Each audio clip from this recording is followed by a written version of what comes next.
तो हमारा जो ये यूनिवर्स है, ये जो पूरा ब्रह्मांड है, हमारी जो ये गैलेक्सी है, इनमें बहुत सारे प्लैनेट्स हैं।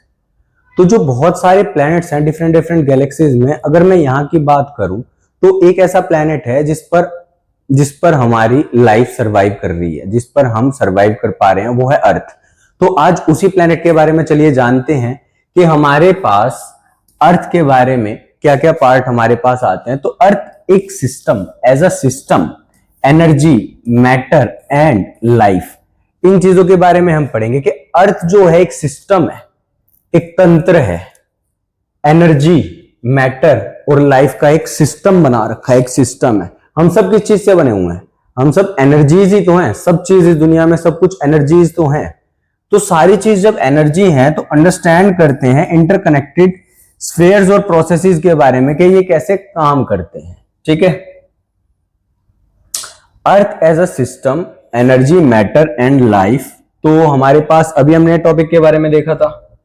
अब इसके बाद हमारे पास कैसे अर्थ काम करती है, कैसे हमारे पास ये वाला जो पार्ट है, कैसे ये सब काम कैसे करता है। सबसे पहले तो एनर्जी फ्लो होता है, कंटिन्यूअस इनफ्लक्स हो रहा है फ्रॉम द सन, जो डेराइव करता है, जो चलाता है हमारे पास किस चीज को, ड्राइव करता है, फिजिकल प्रोसेसेस को ड्राइव करता है। उसके बाद मैटर साइकिल, समझ रहे हो? मैटर की साइकिल नहीं, मैटर साइकिल मतलब कि जो मैटर है वो बार बार एक फॉर्म से दूसरी फॉर्म में, दूसरी फॉर्म से पहली फॉर्म में कन्वर्ट हो रहा है। तो मटेरियल कहां घूमता है? एयर, वाटर और सॉइल में। Life survive. अब जो बायोस्फीयर है डिपेंड करते हैं इन फ्लोज और इन साइकिल्स पर। इस फ्लो पर और इस साइकिल पर डिपेंड करती है। ये क्या डिपेंड करती है भैया? हमारी लाइफ डिपेंड करती है।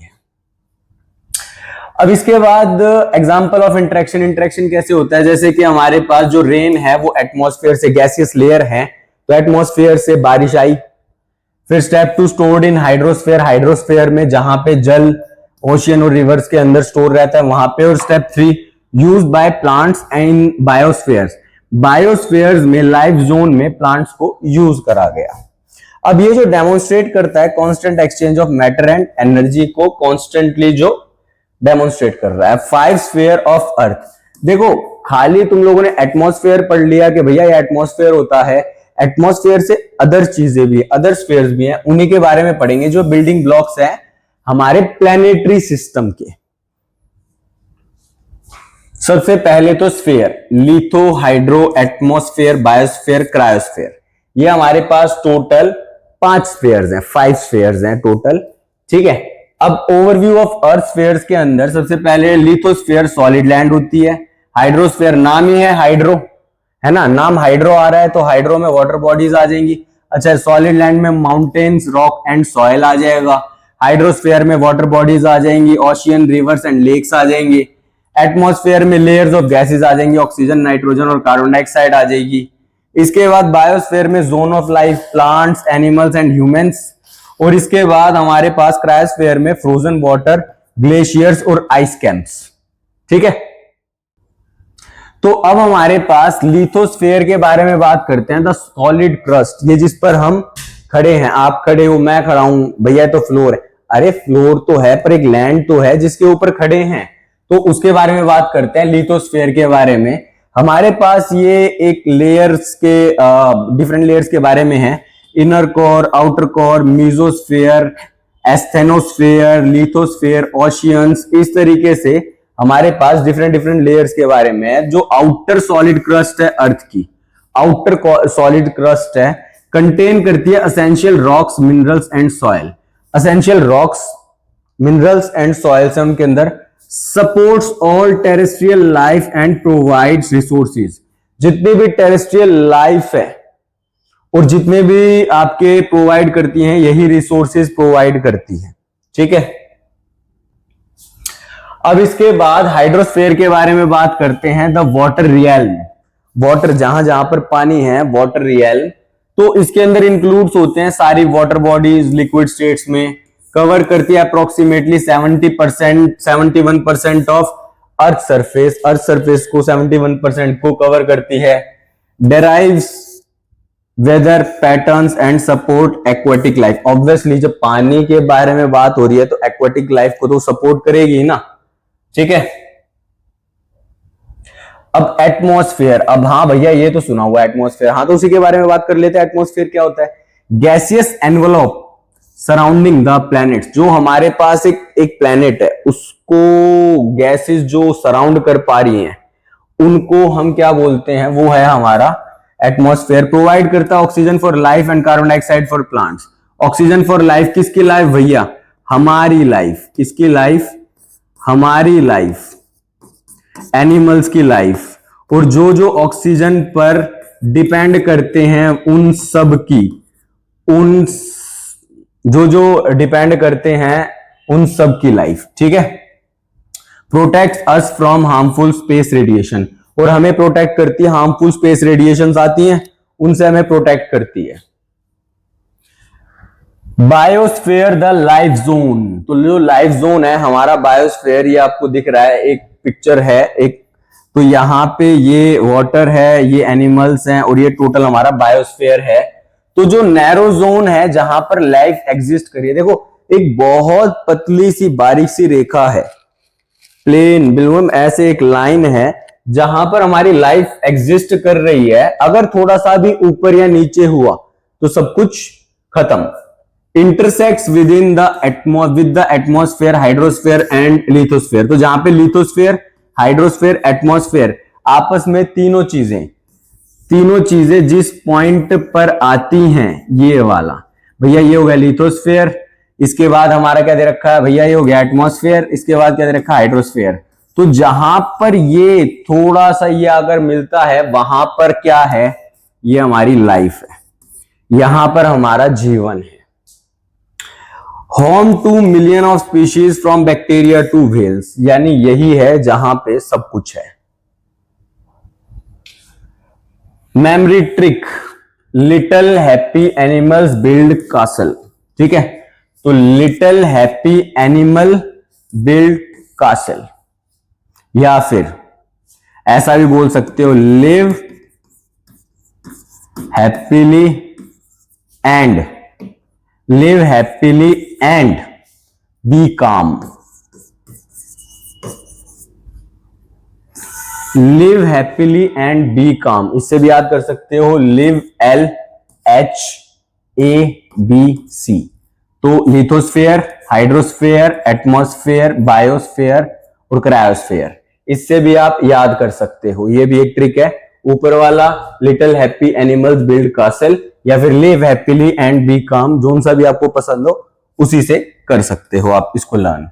सोलर एनर्जी एंड रेडिएशन, भैया सोलर एनर्जी, सौर ऊर्जा जो हमें कहां से मिलती है? ऑब्वियसली जो सन से मिलती है energy in the form of photons, वो एनर्जी। The physics of planetary heating. अब uneven heating on Earth, uneven heating, अब ऐसा तो नहीं है कि अर्थ पर इक्वल अमाउंट में टेम्परेचर रहता है, हर जगह इक्वल टेम्परेचर है, नहीं होता ना। और टेम्परेचर है मतलब कि अनइवन टेम्परेचर है, कहीं ज्यादा है, कहीं कम है, कहीं बहुत कम है, कहीं नॉर्मल है। Nature causes sunlight to spread differently. अब अर्थ क्या है?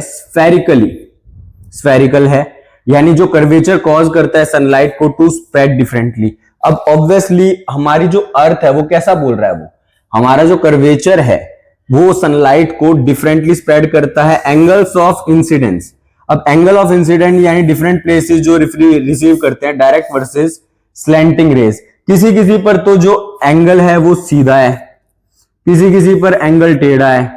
तो ऑब्वियसली जब डायरेक्ट पड़ेगा, अब अगर धूप हमारे सर पे होती है, अगर हमारे सर पे होती है तो ज्यादा गर्मी लगती है एज कंपेयर टू अगर वो या तो सूरज उग रहा हो या तो सूरज ढल रहा हो। तो उसके इसके अलावा आप देख सकते हो ना। अब इसके बाद the electromagnetic spectrum, electromagnetic spectrum के बारे में बात करते हैं। तो sunlight is composed of various types of radiation waves, different type of radiation waves है। C is equal to lambda into nu. अब यहां पे हमारे पास C क्या है? स्पीड ऑफ लाइट, लैम्डा क्या है? वेवलेंथ, और ये है फ्रीक्वेंसी। आप चाहो तो इसको डेराइव भी कर सकते हो। हमारे पास क्या होता है बेटा? Speed is equal to distance upon time. अब हमारे पास ये आई वेव। अब दो कंसेक्यूटिव क्रस्ट या दो कंसेक्यूटिव ट्रफ के बीच का जो डिस्टेंस होता है उसको क्या बोलते हैं? हम वेवलेंथ बोलते हैं। ये हमारी क्या आ गई बेटा? ये हमारी वेवलेंथ आ गई। तो वेवलेंथ आ गई, तो स्पीड तो हो गई, स्पीड ऑफ लाइट, डिस्टेंस हो गया वेवलेंथ, और 1/t, 1/t याद करो, मैंने बताया था 1/t क्या होता है, म्यू। तो यहां पे हमारे पास ये क्या आ गया बेटा, ये आ गया c is equal to lambda mu. अब ये हमारे पास वैल्यू आ गई है, मैंने आपको छोटी सी डेरिवेशन भी करके दिखा दी है। स्पीड ऑफ लाइट कितनी होती है, c is equal to 3 × 10⁸ metre per second. अगर आम भाषा में बोलें तो भैया 3 लाख किलोमीटर एक सेकंड में, यानी 3 लाख किलोमीटर जाएगी लाइट एक सेकंड और 3 लाख किलोमीटर ट्रैवल करा।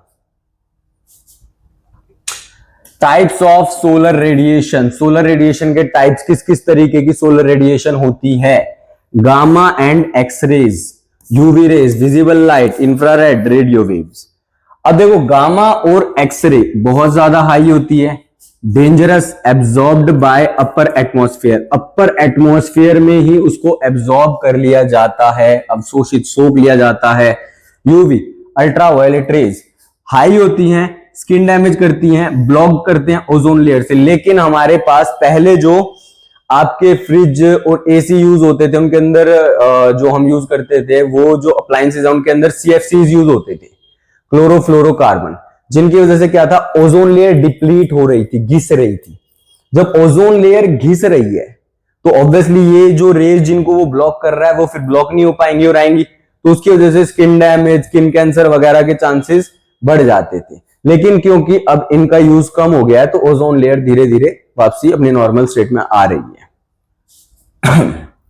Visible light medium, enable site and photosynthesis, यानी जो विजिबल लाइट है जो हम देख पाते हैं, विबग्योर है ना, जो हम देख पाते हैं, जो एनेबल करती है हमें देखने के लिए, अभी बोला देख पाते हैं, और फोटोसिंथेसिस के लिए, फोटोसिंथेसिस के लिए 4 चीजें, carbon dioxide, water, chlorophyll,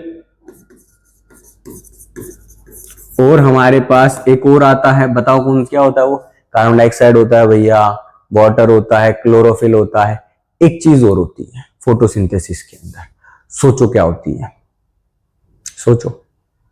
photosynthesis के लिए हमें 4 चीजों की जरूरत होती है भैया, क्लोरोफिल हो गया, ये भैया H2O हो गया, वाटर आ गया, क्लोरोफिल, वाटर आ गया। अब इसके बाद एक और चीज, कौन सी चीज है भैया जो चाहिए हमें फोटोसिंथेसिस के लिए, सोचो, जब तक आगे पढ़ लेते हैं। Infrared heat warms the earth surface, radio waves low, used for communication. अभी हम बात कर पा रहे हैं सारे की, अब वो होते हैं ना फोन पे चैनल्स आते थे पहले के टाइम में, रेडियो वेव्स, तो ये जो होते हैं ये यूज करा जाता है कम्युनिकेशंस में। किस चीज में यूज करा जाता है बेटा, कम्युनिकेशंस के लिए यूज करा जाता है। समझ में आ गया ना, आगे चलें, रुको, आगे चलने से पहले इसका जवाब तो दे दो, अरे दे भी दो जवाब, अरे यार सनलाइट, सारी चीजों में क्या गायब था जिसके बारे में हम पढ़ रहे हैं, इसलिए तो छुड़वाया था, क्या गायब था, कार्बन डाइऑक्साइड, वाटर, क्लोरोफिल और सनलाइट, 4 चीजों से फोटोसिंथेसिस होता है। अब इसके बाद की रेज, अब हमारे पास लाइट एंड हीट के बारे में बात करते हैं। तो विजिबल लाइट, विजिबल लाइट कैसी होती है, VIBGYOR, violet, indigo, blue, green, yellow, orange, red, ठीक है, तो ये विबग्योर होता है। इंफ्रारेड रेज, अब ये हीट एनर्जी होती है रिस्पॉन्सिबल फॉर वार्मिंग इफेक्ट। गाड़ी के अंदर बैठे हो, पूरी की पूरी गाड़ी पैक है, बंद कर दी, एसी भी बंद हो गया और धूप में खड़ी है गाड़ी, धीरे धीरे धीरे धीरे, देखो ऊपर से तो कवरिंग है बट स्टिल अंदर से तो हीटअप हो रही है, ये भाई साहब रिस्पॉन्सिबल है इनके लिए, ठीक है। व्हाट इज इंसोलेशन, इंसोलेशन क्या होता है, definition, incoming solar radiation received by earth surface. तो इंसोलेशन क्या होता है बेटा, हमारे पास जो इनकमिंग सोलर रेडिएशन है और जो अर्थ सरफेस से रिसीव करी जाती है, factors affecting latitude, distance from equator, equator से जो डिस्टेंस होता है, क्लाउड कवर, क्लाउड जो कवर करता है, time of day and season, time क्या है, डे, सीजन, ये सारी चीज किस चीज को बताती हैं, इंसोलेशन को बताती हैं। अब हमारे पास नेक्स्ट पॉइंट आता है the solar constant. Solar constant, amount of solar energy received per unit area at the top of atmosphere, यानी अमाउंट ऑफ सोलर एनर्जी जो रिसीव करी जा रही है किसके द्वारा, पर यूनिट एरिया के द्वारा, ठीक है, at the top of the atmosphere, top of the atmosphere, तो जितनी रिसीव करता है that is solar constant 1361 W पर मीटर स्क्वायर। तो यहां पे इन्होंने क्या रिसीव किया है, सोलर एनर्जी। अब यहां पे ये अप्रोक्सीमेट वैल्यू है, this energy is available before absorption of scattering by the atmosphere, यानी ये एनर्जी अवेलेबल होती है बिफोर एब्जॉर्प्शन, एब्जॉर्प्शन से पहले scattering by the atmosphere, atmosphere की स्कैटरिंग से। Radiation interactions, reflection, sunlight bounce back into the space, तो sunlight क्या करती है, bounce back from a reflecting surface called reflection into the space from clouds और snow, from clouds और snow.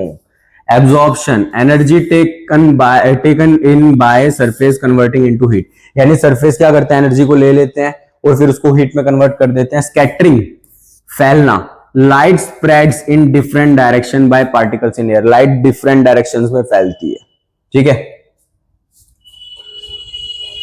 Albedo reflectivity, अब हमारे पास यहां पे एल्बेडो जो रिफ्लेक्टिव पावर है सरफेस की, किसी सरफेस की कितनी ज्यादा रिफ्लेक्टिंग पावर है। मैंने क्या पहन रखा है, व्हाइट, कारण व्हाइट पहनने के पीछे का कारण है भैया कि ना हीट कम एब्जॉर्ब करता है, ब्लैक ज्यादा एब्जॉर्ब करता है, गर्मी हो रही है। तो high albedo fresh snow reflects 82, जो बिल्कुल फ्रेश स्नो होती है वो 80 to 90% लाइट को रिफ्लेक्ट कर देती है। लो एल्बेडो, डार्क फॉरेस्ट और soil absorb more heat, dark forest और सॉइल ज्यादा हीट को एब्जॉर्ब करते हैं, जिसकी वजह से वहां पे बहुत ज्यादा मॉइस्चर होता है, बहुत ज्यादा हीट अप होती है, धरती में बहुत ज्यादा हीट निकल रही होती है। The green house effect, green house effect के बारे में बात करते हैं। तो देखो क्या होता है, यहां पे हमारे पास ये जो विजिबल लाइट ये आई, अब ये एब्जॉर्ब सरफेस, ये सरफेस ने इसको एब्जॉर्ब कर दिया। Infrared absorb and re radiated, infrared को एब्जॉर्ब कर दिया और दोबारा रेडिएट कर रहा है एटमॉस्फेयर, इंफ्रारेड रेडिएशन दोबारा से। तो यहां पे ये क्या करेगा, इसकी वजह से क्या होगा, इसकी वजह से जो हमारा सराउंडिंग है, हमारी अर्थ है, उसका टेम्परेचर बढ़ जाएगा, ग्लेशियर मेल्ट होने लग जाएंगे। तो उसके पीछे का ये कारण है। Atmosphere trap heat using gases, तो उसको ग्रीन हाउस गैसेस बोला जाता है। की gases, carbon dioxide, methane, water vapours. Benefit, prevent करता है अर्थ को बिकमिंग टू कोल्ड, बहुत ज्यादा ठंडा होने से तो रोक देगा, लेकिन अगर एक्सेस में हो जाए तो क्या होगा, रिस्क। ये देखो एक्सेस में हो गया अगर ग्रीन हाउस गैसेस, तो ग्लोबल वार्मिंग कर देगी, जो बहुत ज्यादा ठंडा होना चाहिए था वो बहुत ज्यादा गर्म हो जाएगा। ये एक मेन ड्रॉबैक है इसका। Latitude and atmosphere, the layers that protect life, latitude and atmosphere. अब इसके बाद जो लैटिट्यूड और सनलाइट है, तो सन रेज है, लैटिट्यूड है, तो sun rays spread over wide area, ज्यादा एरिया पर ये स्प्रेड कर रहा है। सनरेज स्प्रेड और नैरो एरिया, ये कम एरिया पर कर रहा है और यहां पे ये ज्यादा एरिया पर कर रहा है। तो equator gets direct sunlight hotter, ज्यादा सनलाइट, मैंने बताया ना, अगर सीधी सनलाइट आपके सर पे आए, देखो वो सिर्फ करेगी तो यहां पे हीट, लेकिन ज्यादा हीट अप कर देगी इस वाले एरिया को। अब poles get slanting rays colder, slanting rays मिलती है इसलिए वो ठंडे रहते हैं। This difference drives global wind system, तो एक ग्लोबल विंड सिस्टम, कहां से हवा उठेगी, किधर को जाएगी, ये सारा का सारा इसी चीज से चलता है। इंपॉर्टेंट लैटिट्यूड्स, तो सबसे पहले हमारे पास लैटिट्यूड नेम कौन सा आया, equator, Tropic of Cancer, Tropic of Capricorn, Arctic Circle, Antarctic circle.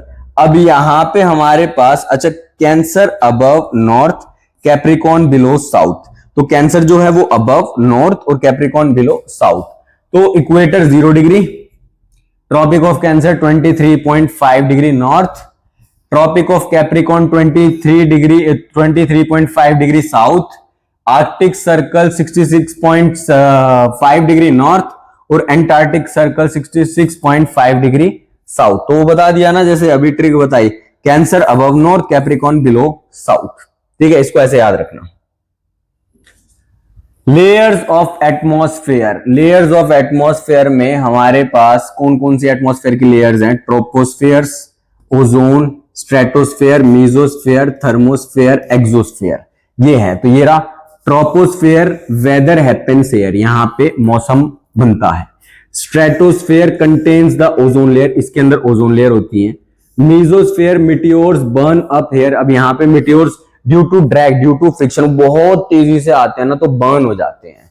Thermosphere, auroras, northern light, और हमारे पास exosphere, outermost space border layer, सबसे बाहर की बॉर्डर लेयर हमारे पास एक्सोस्फेयर होती है।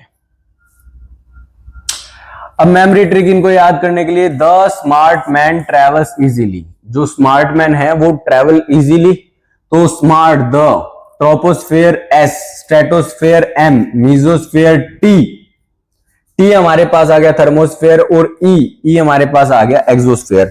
The smart man travel easily, the smart man travel easily, the smart man travel easily, the T, T से हमारे पास क्या आ गया? बताओ क्या आ गया? ये लिखा हुआ है हमारे पास आ गया troposphere. The smart S, S से हमारे पास क्या आ गया? बताओ क्या आ गया? देखो ये लिखा हुआ है stratosphere. The smart man M, M से क्या आ गया? एम, सोचो, देखो वो लिख रखा है, एम से आ गया mesosphere. The smart man travels, travels T, भैया दो बार टी आ गया, कंफ्यूजन हो रही है, कोई बात नहीं। टी एक और आता है, टेम्परेचर से रिलेट करता हुआ आता है, क्या आ गया? थर्मोस्फेयर। और ई, ई मतलब एग्जिट, बाहर निकल गया, ई इजीली, ई से हमारे पास क्या आ गया? एक्सोस्फेयर आ गया। ठीक है, आगे चलते हैं। विंड फॉर्मेशन, अब विंड फॉर्मेशन क्या होती है? देखो, hot air rises, cold air sinks, rule air always moves from high pressure to low pressure, तो लो प्रेशर हाई प्रेशर। अब यहां पे क्या कह रहा है? हवा कहां से मूव करेगी? High pressure to low pressure, यानी जो कोल्ड एयर सिंक हुई हाई प्रेशर, फिर कहां जाएगी? लो प्रेशर पर। तो इस तरीके से हमारे पास यहां पे ये एक मूवमेंट स्टार्ट हो जाएगी। ठीक है, सी वर्सेस लैंड ब्रीज, ठंडी ठंडी हवा है, पहले एक साबुन भी आता था ब्रीज साबुन।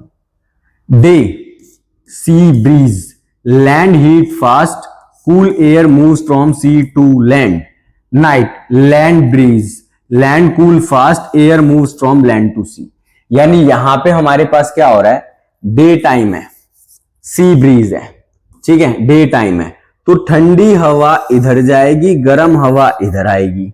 अब ये हो गया डे टाइम। डे टाइम में कौन सा? सी ब्रीज, लैंड ब्रीज, यानी नाइट टाइम। नाइट टाइम में क्या होगा? गर्म हवा धरती की तरफ आएगी और ठंडी हवा पानी की तरफ जाएगी। तो ये हमारे पास एक चक्कर चलता रहता है।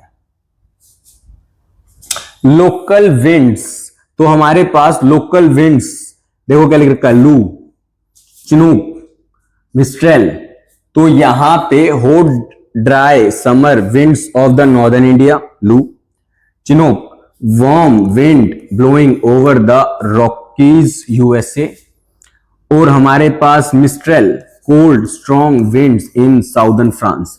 देखो नाम एक बार दोबारा देख लो ना, लोकल विंड्स, लू लग गई बोलते हैं ना, लू लग गई, गर्म हवा, लू लग गई। चिनूक ये नहीं हम बोलते, और मिस्ट्रेल ये भी नहीं बोलते, लेकिन लू बोलते हैं हम। तो ये हमारा एक कॉमन वर्ड है। Planetary winds, planetary winds, trade winds, westerlies, polar easterlies. तो यहां पे जो ट्रेड विंड्स हैं, east to west near equator, east से वेस्ट इक्वेटर के पास, westerlies west to east mid latitudes, और polar easterlies cold wind from poles. ठीक है, इस तरीके से चलती हैं। अब यहां पे कोरियोलिस इफेक्ट के बारे में बात करेंगे। तो winds bend due to earth rotation, wind bend करती है अर्थ रोटेशन की वजह से। North bend to the right, north right की तरफ बैंड करता है। South bend to the left, south bend left करती है। तो यहां पे हमारे पास स्टार्टिंग डायरेक्शन यहां से चेंज डायरेक्शन, अब ये मुड़ गई। ठीक है, वहां पे लिख रखा है ना नॉर्थ बैंड टू राइट, यानी वो राइट की तरफ मुड़ेगी। और south, south bend to left, तो साउथ किस तरफ रुकेगी, मुड़ेगी, हमारे पास साउथ बेंड टू लेफ्ट और नॉर्थ बेंड टू राइट। अब हमारे पास इस तरीके से ये पार्ट चलता रहता है। ओशियन करंट्स, तो continuous movement of water, water का कंटिन्यूअस मूवमेंट चलता रहता है। Causes winds, earth rotation, temperature and salinity, तो यहां पे ये कॉज क्या करता है, विंड, अर्थ रोटेशन, टेम्परेचर और सैलिनिटी को कॉज करता है। Examples, gulf stream warm, Labrador cold. ठीक है बेटा, देखो ये मैं अगर अभी इनको एक्सप्लेन करने लग जाऊंगा ना, ये एक रिवीजन क्लास है, ये आपके एग्जाम पॉइंट ऑफ व्यू से है, तो आप इसको एक जल्दी जल्दी रिवाइज कर पाओगे एग्जाम पॉइंट ऑफ व्यू से। तो इसलिए जो शॉर्ट शॉर्ट नोट्स है ना, इनको वीडियो पॉज करके नोट कर लेना, या फिर मैं पीडीएफ डाल दूंगा उनमें से देख लेना। इसको डिटेल में एक्सप्लेन करूंगा, तो उसमें ना फिर वीडियोस के मैं अलग अलग पार्ट्स को अलग अलग डिटेल में अलग अलग स्लाइड्स पे एक्सप्लेन करूंगा। अभी ये जस्ट रिवीजन वीडियोस है, ठीक है, they are just revision videos.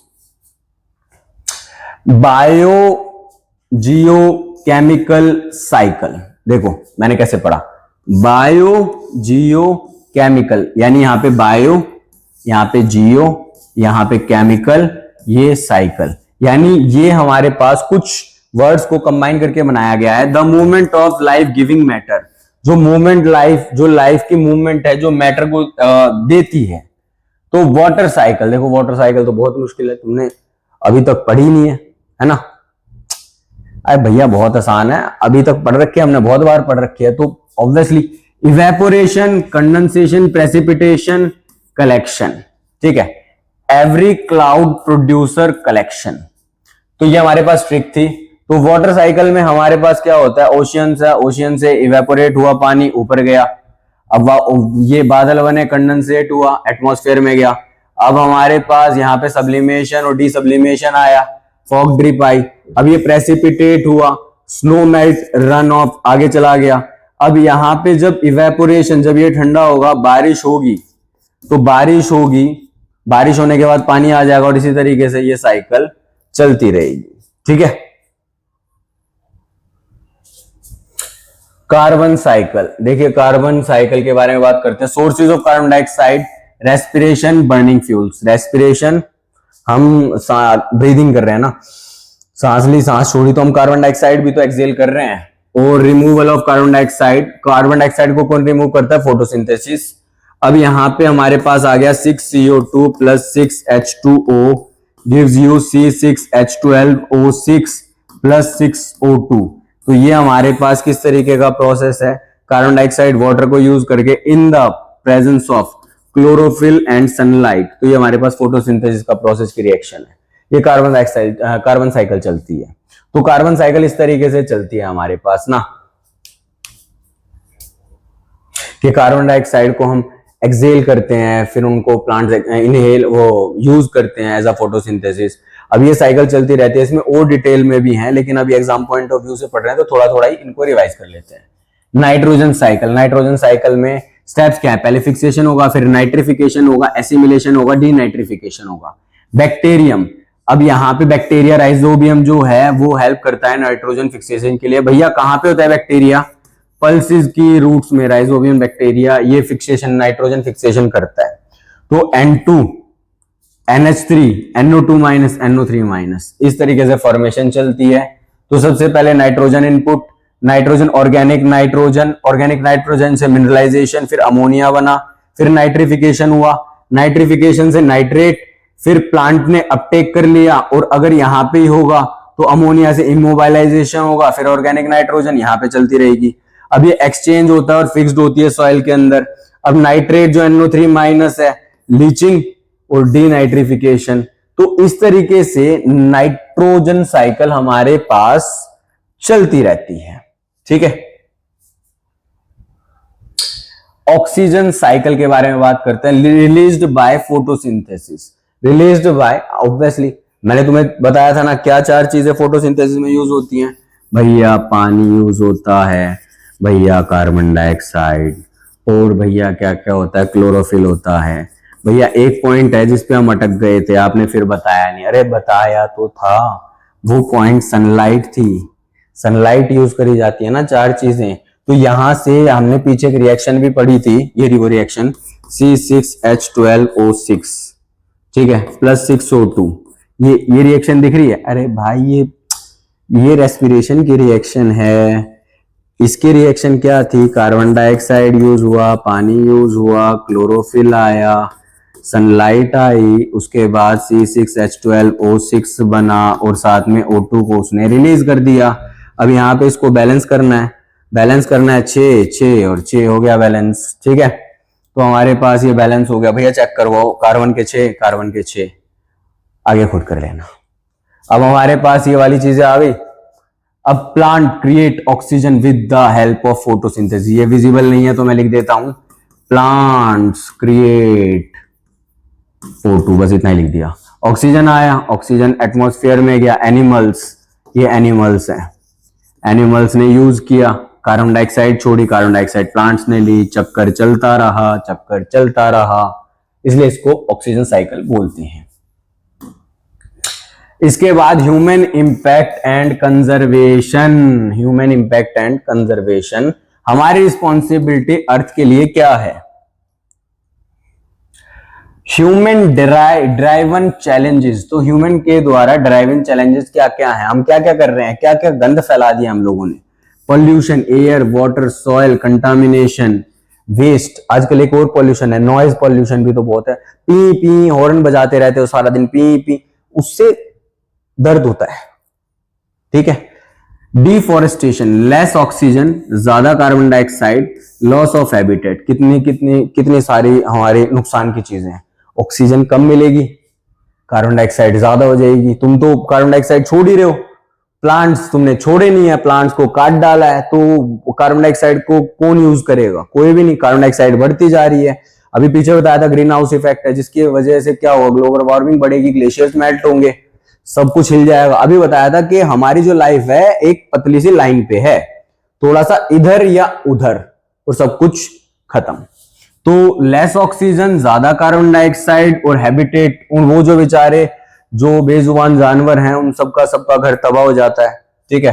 Pollution, air, water, soil contamination होता है बाय वेस्ट से, ठीक है। ग्लोबल वार्मिंग, अभी इसके बारे में चर्चा करी, दोबारा देख लेते हैं। ज्यादा ग्रीन हाउस इफेक्ट होने की वजह से हमारे जो प्यारे प्यारे सुंदर सुंदर ग्लेशियर्स हैं वो सब क्या हो रहे हैं?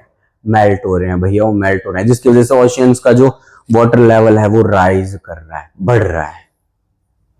Impact, melting glaciers, rising sea levels, heat waves obviously आएंगी। अब कंजर्वेशन मेथड्स, कैसे कैसे अपन लोग बचा सकते हैं?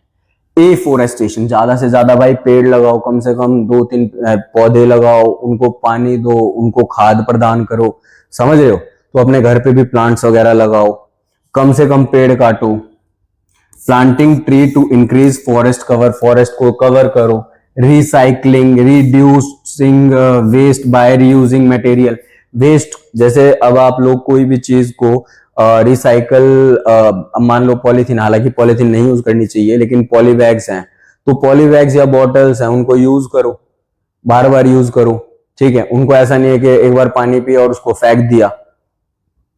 Renewables, solar and wind energy to reduce pollution, using solar and wind energy, यानी हम रिन्यूएबल एनर्जी को यूज कर सकते हैं।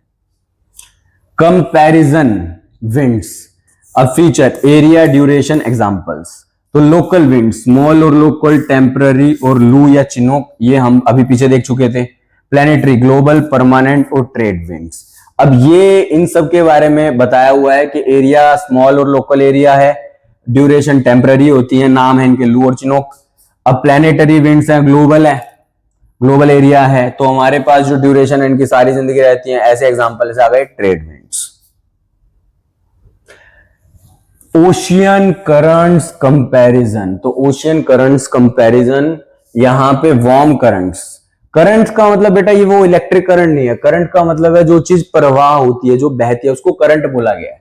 तो warm current, increase temperature, example gulf stream. और कोल्ड करंट्स हमारे पास क्या है? Decrease temperature, example Labrador. ये अभी पीछे पढ़ा है हमने।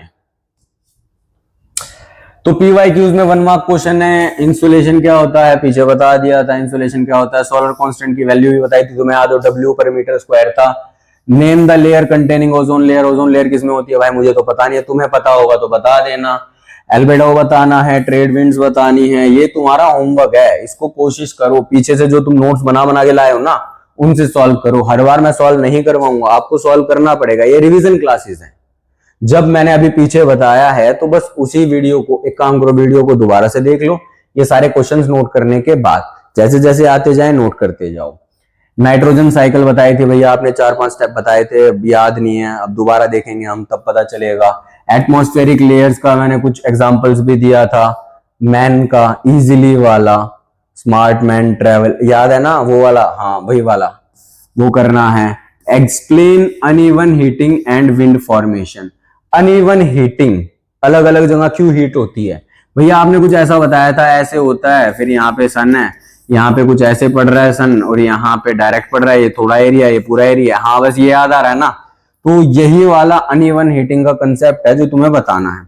Human impact on earth system, हम लोग क्या कर रहे हैं, नेस्तो नाबूद कर रहे हैं चीजों को कंजर्व करो, संभालो अपनी आने वाली जनरेशन के लिए भी। ऐसा नहीं कह रहा कि सब कुछ तुम लोग कुछ यूज ही मत करो, तरीके से करो, सिस्टमैटिक तरीके से करो, सिस्टमैटिकली करो। Sustainable management, common mistake to avoid, ठीक है, confusion, mixing up weather and climates, climates और वेदर को तुम लोग मिक्स कर देते हो, वो मत करना। रॉन्ग इक्वेशन, अब मैंने क्या लिखा था, मैं इक्वेशन लिख रहा हूं, हाँ भैया यही वाली, अरे नहीं बेवकूफो, वो रेस्पिरेशन की थी, हमें फोटोसिंथेसिस की रिवर्स वाली होती है जिसमें क्लोरोफिल और सनलाइट भी आता है, मैंने दोबारा करेक्ट करके ठीक करी, ठीक है। Location, thinking ozone is in the troposphere, location को ठीक रखना भाई। चलिए आज का हमारा ये रिवीजन की जो क्लासेस थी अर्थ के ऊपर, जो हमने थोड़ा सा इसके बारे में पढ़ा है, उसको यहीं समाप्त करते हैं। अगर किसी तरीके का कोई डाउट हो तो कमेंट सेक्शन में बता देना, शेयर करना, लाइक करना। चलिए अब नेक्स्ट वीडियो में मिलते हैं, बाय।